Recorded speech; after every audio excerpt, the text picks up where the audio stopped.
족보를 선택한 이유는 집에 있는 아버지 책이 중고시장에 가야 될 것 같은 그런 그런.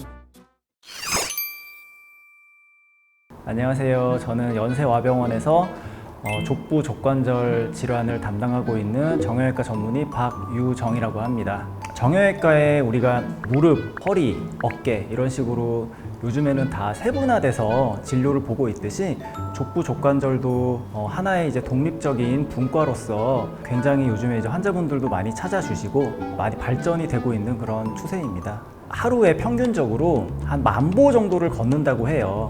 그리고 그거를 우리가 1년으로 추산을 하면 한 300만 보 정도를 1년에 걷는다고 하고요. 단위 면적당 우리 몸무게의 한 2배에서 3배 정도를 항상 이렇게 지탱을 해야 되는 게 발이나 발목 관절이라고 해요. 굉장히 많은 부하가 걸리고 어떻게 보면 하루 종일 혹사를 당하는 이제 그런 관절이라고 볼 수 있죠.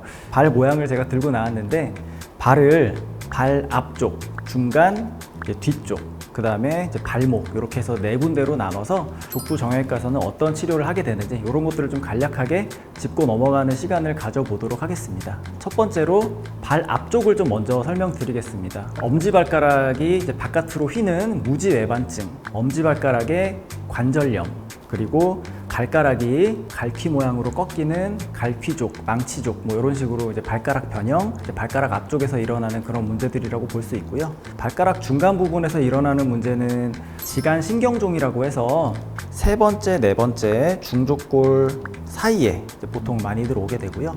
뭐 초음파나 MRI 같은 걸로 진단을 할 수도 있지만 대부분의 이제 굉장히 증상이 전형적이기 때문에 약물 치료를 먼저 해볼 수도 있고 보통 이렇게 하게 됩니다.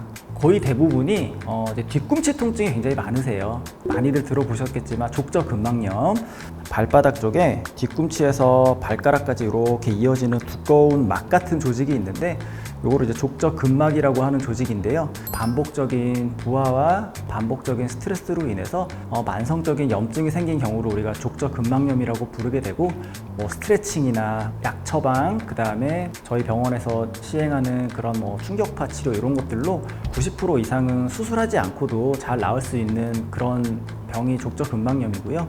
발 뒤꿈치 쪽에 이제 통증으로는 아킬레스 부착 부위 건염이라고 하는데요. 이 부분에서 염증이 잘 생기고 석회성 변화도 일어나고 이것도 마찬가지로 보존적 치료로 잘 치료가 되니까는요. 이런 것들도 이제 병원에서 잘 치료받으시면 좋을 것 같고요. 간혹 가다가 이 뒤꿈치 뼈에 또 피로골절 같은 게 생겨서 오시는 분들도 있어요. 당뇨라던가 신장이 안 좋아서 뼈가 약해져 있는 상태에서 좀 많이 걸으시는 분들, 이런 분들이 이제 만성적인 뒤꿈치 통증이 있으신데 이제 병원에서 엑스레이 찍어 보니까 또 이제 뼈에 금이 가 있는 경우, 이런 것들도 저희가 또 치료를 해드릴 수가 있고요. 그 다음에 이제 발목 쪽으로 넘어오시면 발목 인대 손상, 발목 관절염, 그다음에 발목 골절 이런 것들로 많이 오시게 되는데요. 뭐 발목 인대 손상 같은 경우도 우리가 이제 흔히 뭐 라이스라고 하죠. 다리 올려놓고 얼음찜질하고 기부스하고 압박하고 이렇게 해서 보존적 치료로 대부분 호전이 되는데 치료가 제대로 안 됐을 경우에 또 만성 불안정증으로 갈 수 있기 때문에 인대 상태를 정확히 평가해서 잘 판단을 해드려야 되겠고요. 그 다음에 이제 발목 관절염 같은 경우에 초기 관절염일 때 할 수 있는 치료, 그 다음에 말기 관절염일 때 할 수 있는 치료가 굉장히 다르기 때문에 뭐 약물 치료라든지 아니면 작은 수술로 큰 수술로 갈 수 있는 것들을 예방할 수 있는 것들이 있기 때문에 또 저희가 또 전문적인 치료를 하게 되겠습니다. 제가 환자분들한테 항상 말씀드리는 것 중에 하나가 자기 발 건강을 조금 더 본인이 체크를 할 수 있을지 이런 것들을 제가 좀 잘 교육을 해드리고 있는데 뭐 한 5가지 정도로 정리를 할 수 있을 것 같아요. 첫 번째는 항상 이제 자기 발을 좀 자주 들여다보는 거를 좀 말씀드리고 싶어요. 문제가 있으면 다른 점을 찾을 수가 있거든요. 뭐 예를 들어서 점점 뭐 어디 굳은 살이 더 생긴다든지 아니면 뭐 색깔이 좀 변하는 것 같다든지 뭐 이런 것들을 찾아내면 분명히 그 부분에 문제가 있을 수도 있기 때문에 항상 좀 자주 들여다보는 거를 좀 말씀드리고 싶고, 두 번째로는 항상 이제 발에 혈액순환 같은 거를 좀 잘 체크해 보시라. 발이 아무래도 심장에서 제일 먼 부분에 있기 때문에 혈액순환에 가장 좀 취약하다고 할 수 있거든요.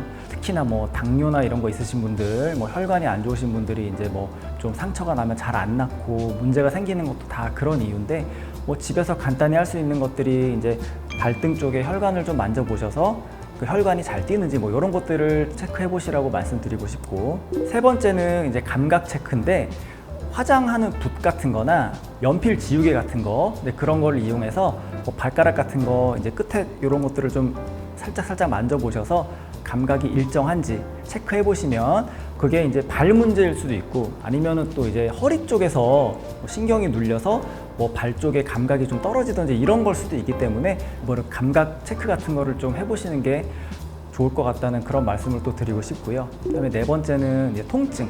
발을 이렇게 좀 주물러 보셔서 내가 어디 통증이 느껴지는 곳이 있는지, 통증이 느껴지는 곳이 있으면 그 부분에 문제가 있을 가능성이 있거든요. 뭐 뼈에 문제가 있을 수도 있지만 뭐 힘줄이나 근육, 뭐 인대 이런 쪽에 문제일 수도 있기 때문에 그런 것들을 좀 자가 체크해 보시라고 말씀드리고 싶고, 그다음에 마지막으로 다섯 번째는 발에 있는 뭐 유연성이나 근력 같은 거를 한번 체크해 보시라.